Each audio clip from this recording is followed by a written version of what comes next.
안녕하세요. 강한용사교회 오신 여러분을 주님의 사랑으로 환영하고 축복합니다. 우리 다 같이 하나님 앞에 찬양 올려드림으로 은혜의 보좌 앞으로 나아가시겠습니다.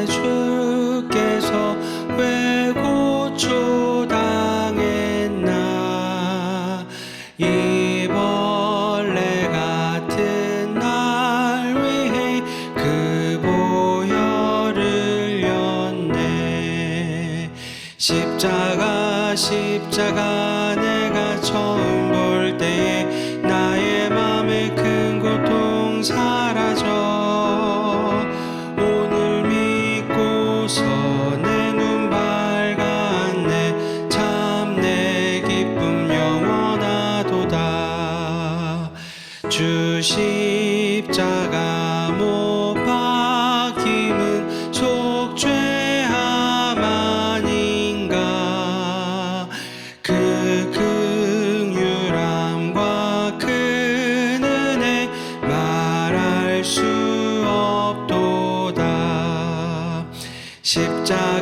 십자가 내가 처음 볼 때에 나의 맘에 큰 고통 사라져 오늘 믿고서 내 눈 밝았네 참 내 기쁨 영원하도다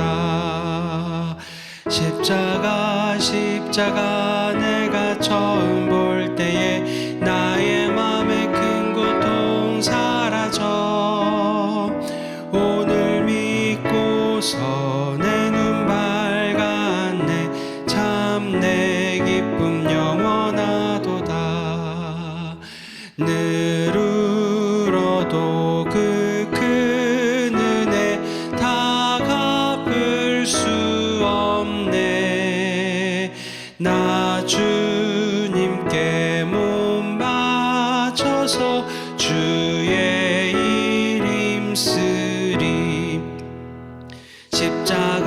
십자가 내가 처음 볼 때에 나의 맘에 큰 고통 사라져 오늘 믿고서 내 눈 밝았네 참 내 기쁨 영원하도다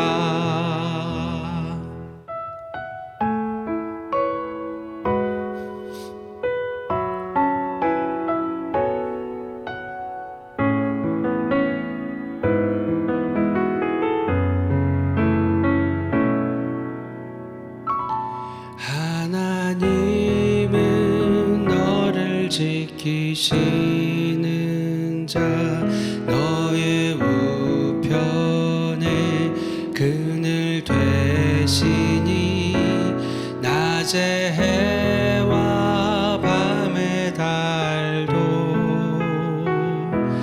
너를 잊지 못하리 하나님은 너를 지키시는 자 너의 환난을 명쾌하시니 그가 너를 도우시리라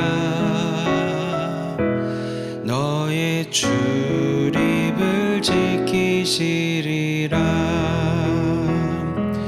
눈을 들어 산을 보아라 너의 도움 어디서 오나 천지 지으신 너를 만드신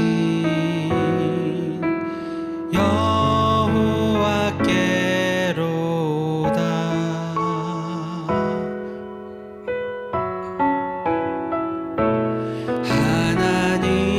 하나님은 너를 지키시는 자 너 너의 우편에 그늘 되시니 낮의 해와 밤의 달도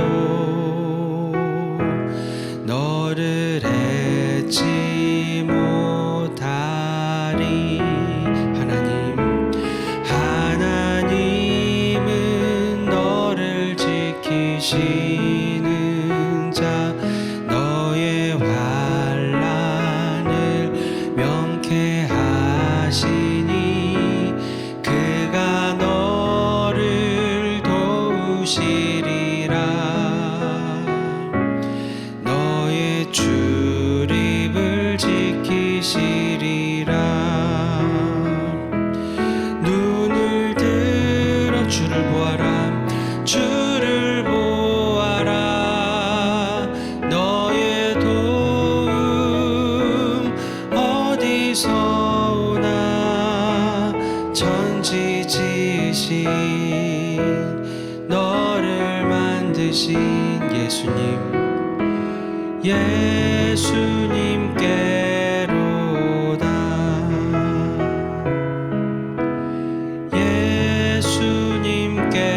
예수님께로다.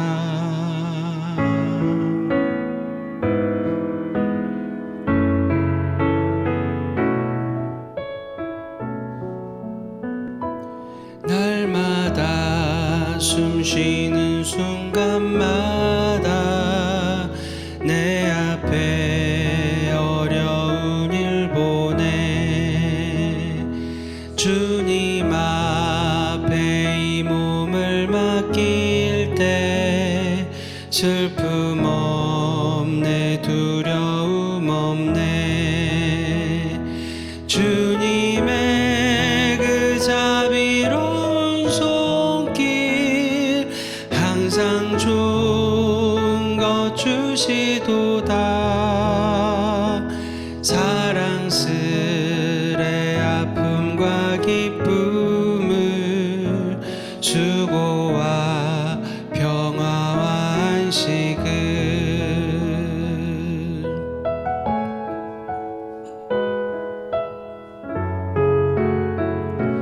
날마다 주님 내 곁에 계셔 자비로 날 감싸주시네. 주님 앞에 이 몸을 맡길 때 힘주시네, 위로함 주네. 어린 나를 품에 안으시사 항상 평안함 주시도다. 내가 살아 숨을 쉬는 동안 살피신다 약속하셨네.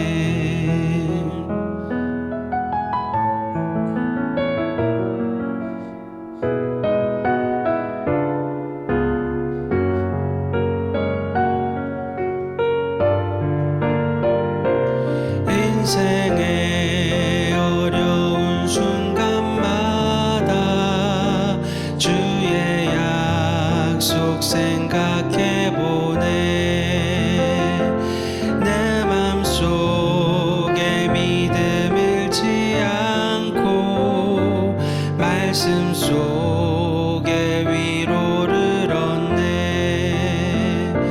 주님의 도우심 바라보며 모든 어려움 이기도다. 흘러가는 순간순간마다 주님 약속 새겨봅니다. 주님 약속 새겨봅니다.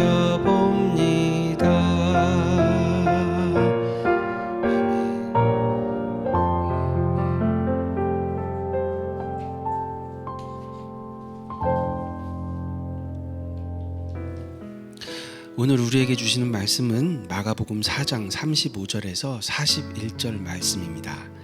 제가 읽어드리겠습니다. 그날 저물 때에 제자들에게 이르시되 우리가 저편으로 건너가자 하시니 그들이 무리를 떠나 예수를 배에 계신 그대로 모시고 가매 다른 배들도 함께 하더니 큰 광풍이 일어나며 물결이 배에 부딪혀 들어와 배에 가득하게 되었더라. 예수께서는 고물에서 베개를 베고 주무시더니 제자들이 깨우며 이르되 선생님이여 우리가 죽게 된 것을 돌보지 아니하시나이까 하니 예수께서 깨어 바람을 꾸짖으시며 바다더러 이르시되 잠잠하라 고요하라 하시니 바람이 그치고 아주 잔잔하여지더라. 이에 제자들에게 이르시되 어찌하여 이렇게 무서워하느냐 너희가 어찌 믿음이 없느냐 하시니 그들이 심히 두려워하여 서로 말하되 그가 누구이기에 바람과 바다도 순종하는가 하였더라. 아멘. 풍랑은 하나님의 길을 막는 것일까요? 아니면 하나님의 길을 여는 것일까요? 오늘 본문은 그날 저물 때로 시작합니다. 이 말이 담고 있는 의미는 예수님께서 비유로 하나님 나라를 설명하신 그날 저녁 때라는 의미입니다. 땅에 떨어진 씨 비유부터 겨자씨 비유까지 비유로 설명하신 바로 그날 저녁입니다. 그래서 학자들은 예수님께서 말씀을 가르치시고 난 후 곧바로 실전으로 들어가신다 이렇게 보기도 합니다. 앞의 비유들이 실제 상황 속에서는 어떻게 되는지 보여준다는 것입니다. 오늘 본문의 디테일을 조금 살펴보면 예수님께서는 배를 타고 사람들에게 비유로 설교를 하셨고 말씀을 마친 후에 그 배를 탄 상태로 건너편으로 가자 말씀하십니다. 그랬더니 제자들이 무리를 떠나 예수를 배에 계신 그대로 모시고 출발합니다. 그러니까 다른 사람들도 배를 타고 함께 떠납니다. 그 누구도 앞으로 무슨 일이 일어날지 알지 못했습니다. 그들은 방금 전에 하나님 나라에 대한 이야기를 들었습니다. 그러나 지금은 말씀을 듣는 자리가 아닙니다. 그 말씀이 진짜인지 확인되는 현장입니다. 이것은 실전입니다. 그리고 말합니다. 자, 이제 풍랑이다. 너희들은 이제 곧 다 죽는다. 이것이 제자들과 사람들이 느끼는 현실입니다. 구약에도 배를 타고 가다가 풍랑을 만난 선지자가 있었습니다. 바로 요나입니다. 요나는 하나님을 피해 도망가다가 풍랑을 만났습니다.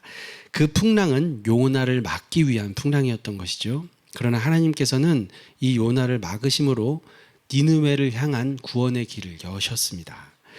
그런데 예수님의 일행은 하나님의 뜻을 피해 도망가는 것이 아닙니다. 마가복음 5장을 보면 예수님의 일행의 그 목적지는 거라사인의 지역입니다. 이방인들의 땅. 유대인들에게는 최악의 땅이었습니다. 이방인들이 살지요. 무덤이 있지요. 귀신 들린 사람이 있습니다. 그리고 돼지떼들을 키웁니다. 하나같이 유대인들이 보기에는 더럽고 불결하고 부정한 것 투성입니다. 예수님은 지금 그 부정한 곳에 귀신 들린 사람 한 사람을 구원하기 위해 가고 계십니다. 요나가 하나님께서 이방인들을 구원하실까 봐 그것이 두려워서 배를 타고 도망간 것과는 너무나 다릅니다. 예수님은 하나님의 뜻대로 이방인의 도시에 하나님의 구원이 임하게 하려고 가고 있는 것입니다. 그런데 큰 풍랑을 만납니다. 사람들 입장에서 생각해 보면 지금 예수님과 함께 동행하고 있는데 예수님을 따라가고 있는데 풍랑을 만난 것입니다. 사랑하는 여러분, 예수와 함께 있어도 풍랑은 올 수 있습니다. 그래서 풍랑만 보고서는 그것이 우리의 길을 막는 것인지 아니면 하나님의 뜻을 이루는 과정인지 알 수 없습니다. 우리는 결과를 모르기 때문입니다. 출애굽 때도 그랬고 바울도 그런 경험을 했습니다. 어떤 풍랑은 길을 막고 어떤 풍랑은 오히려 길을 엽니다. 홍해가 앞을 가로막았지만 그 홍해는 열리기 위한 것이었습니다. 바울도 감옥에 갇혔지만 그것 때문에 오히려 복음이 퍼집니다. 길이 열리는 풍랑도 있는 것입니다. 오늘 본문으로 다시 돌아오겠습니다. 37절을 보면 큰 광풍이 일어나며 물결이 배에 부딪혀 들어와 배에 가득하게 되었더라 라고 말씀합니다. 이들은 삶과 죽음의 경계선에 서 있는 것입니다. 여러분은 이런 상황에서 믿음을 사용하실 수 있겠습니까? 38절을 보면 마가복음에만 있는 독특한 표현이 나옵니다.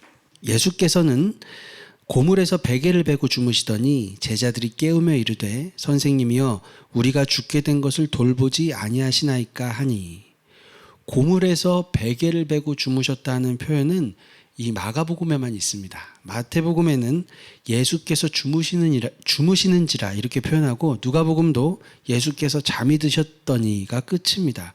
그런데 마가는 말하지 않아도 될 것 같은 이 고물, 베개 이런 말을 사용합니다. 마가는 베드로가 하는 말을 듣고 기록하고 있습니다. 베드로는 자기가 본 것을 생각나는 대로 말했을 것입니다. 배 뒤쪽 끝에서 베개를 베고 주무시는 예수님이 생각났을 것이고 생각나는 대로 표현한 것이죠. 그래서 학자들은 마가의 이런 표현이 베드로가 실제로 겪은 일을 말했기 때문이라고 생각합니다. 지어낸 이야기가 아니라 역사 속에서 실제로 일어난 일임을 증거하는 표현이라고 생각하는 것입니다. 그렇게 주무시던 예수님을 제자들이 깨우며 외칩니다. 선생님이여 우리가 죽게 된 것을 돌보지 아니하시나이까. 돌보다라는 단어는 멜레이인데 이 단어는 신경 쓰다, 염려하다입니다. 문장의 뉘앙스는 이런 것입니다. 주님, 우리가 죽는데 신경이나 쓰십니까? 이 말은 우리의 현실을 잘 표현하는 것 같습니다. 고난 속의 인간은 하나님의 능력보다 먼저 하나님의 마음을 의심합니다. 전능하신 하나님께서 과연 나 같은 것을 생각하고 계실까? 이런 생각을 하는 것입니다. 그런데 여러분, 관점을 조금만 바꿔보십시오. 지금 예수님은 거라사에 귀신 들린 사람 한 사람을 위해 가고 계십니다. 어느 누구도 거들떠 볼 것 같지 않은 한 사람을 위해 가고 계신 것입니다. 나 같은 것을 생각하고 계신 것이죠. 예수님께서는 깨어서 바람과 바다를 꾸짖으십니다. 혼내시는 것입니다. 잠잠하라, 고요하라. 조금 더 원어에 가깝게 표현하면 조용히 해라, 입을 막아라에 가깝습니다. 우리식으로 말하면 조용히 해라, 안 그러면 입을 막아버린다, 혹은 입을 꿰매버린다, 이런 표현입니다. 그리고 이 표현은 마가복음 1장 25절에 예수님께서 귀신들을 꾸짖으실 때 사용한 표현과 연결됩니다.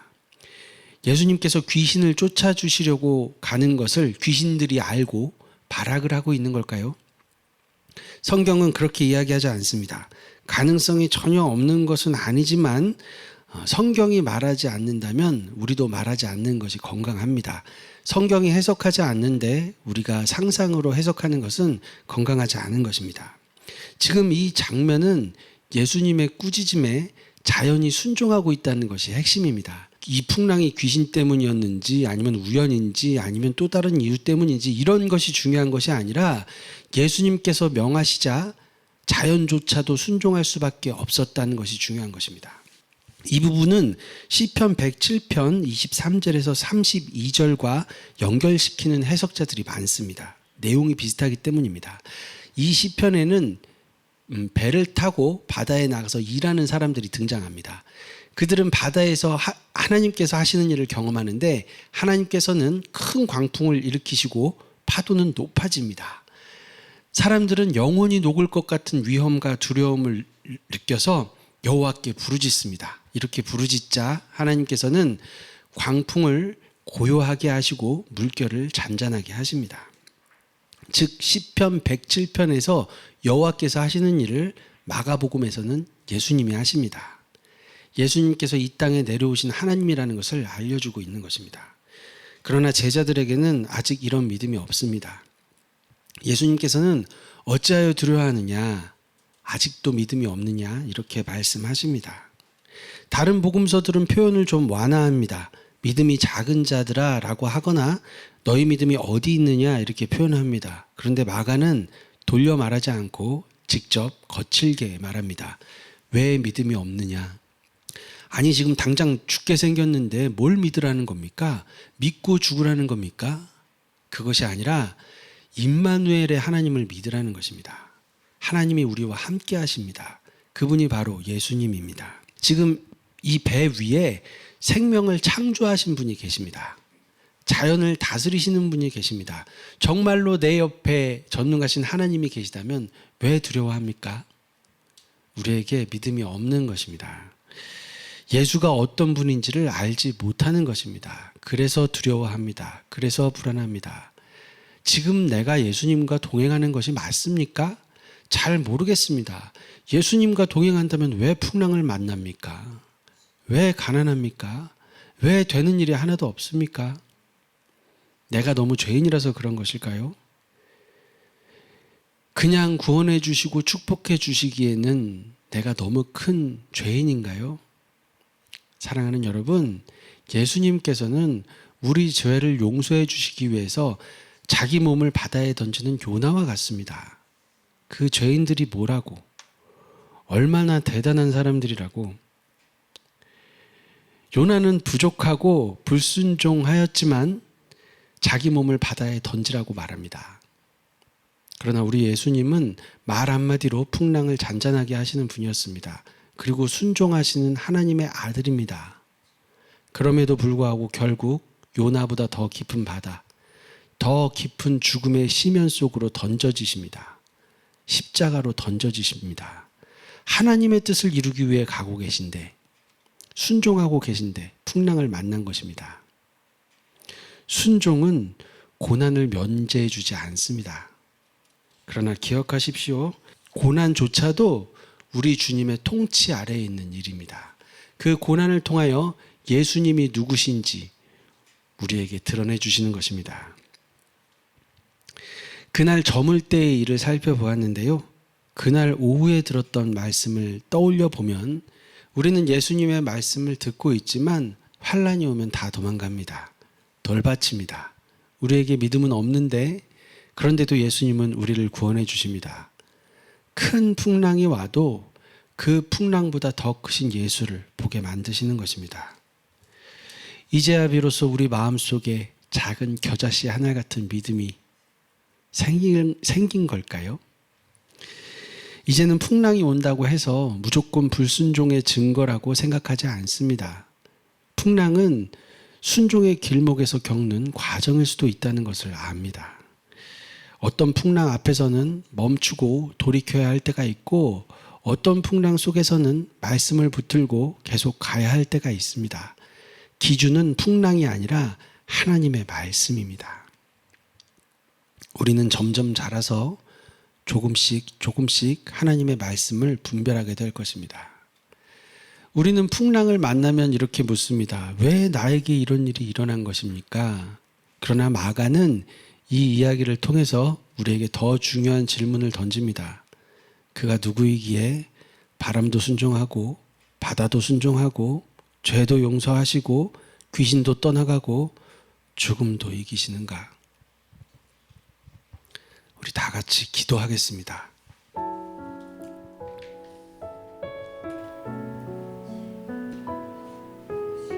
하나님, 우리의 믿음 없음을 용서해 주십시오. 풍랑이 오면 두렵습니다.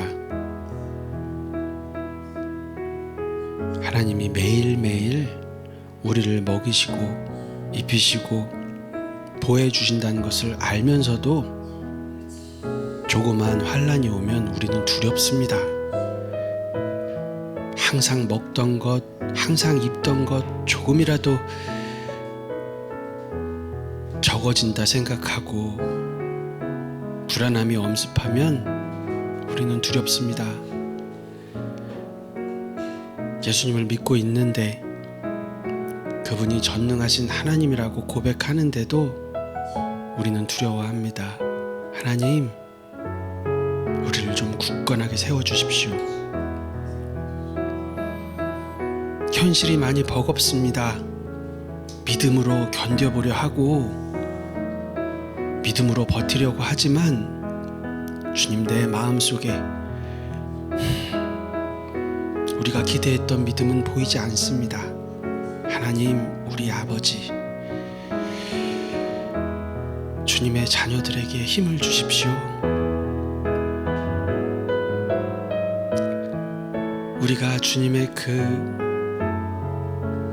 찬란한 얼굴빛을 비추는 역할을 해야 하는데 하나님, 우리가 너무나 부족합니다. 주님께서 우리에게 힘을 주시고 능력을 주시고 하나님이 어떤 분이심을 알게 하여 주십시오. 어떤 풍랑이 와도 그 풍랑보다 크신 예수님을 바라보게 하여 주시고, 우리가 풍랑을 만나 두려워할 때 하나님 그 풍랑을 가르시고,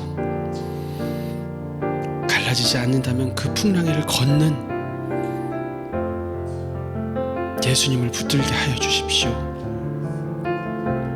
주님, 우리가 믿음으로 굳게 서서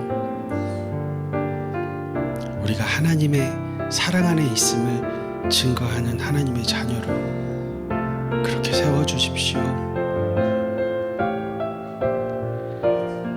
주님, 우리가 해낼 수 있도록 도와주십시오. 하나님이 능력이 없어서 우리가 고난 가운데 있는 것이 아닌데, 어쩌면 이 고난이 특권일 수도 있는데, 우리가 예수 그리스도를 증거할 가장 좋은 기회일 수도 있는데, 아버지, 우리가 생각을 조금 바꾸고 모든 일을 감사로 찬양으로 받을 수 있도록 도와주십시오. 주님, 우리가 그런 하나님의 자녀들 되어서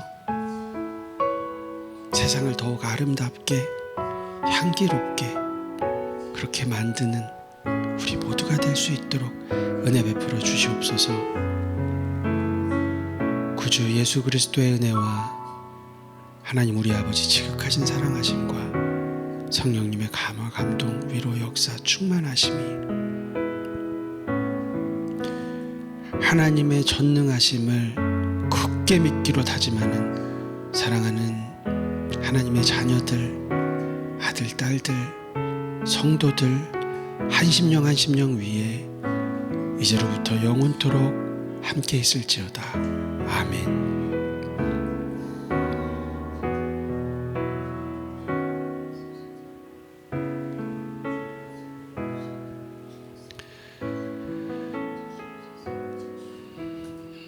감사합니다. 우리 하나님께 영광의 박수 올려드리겠습니다.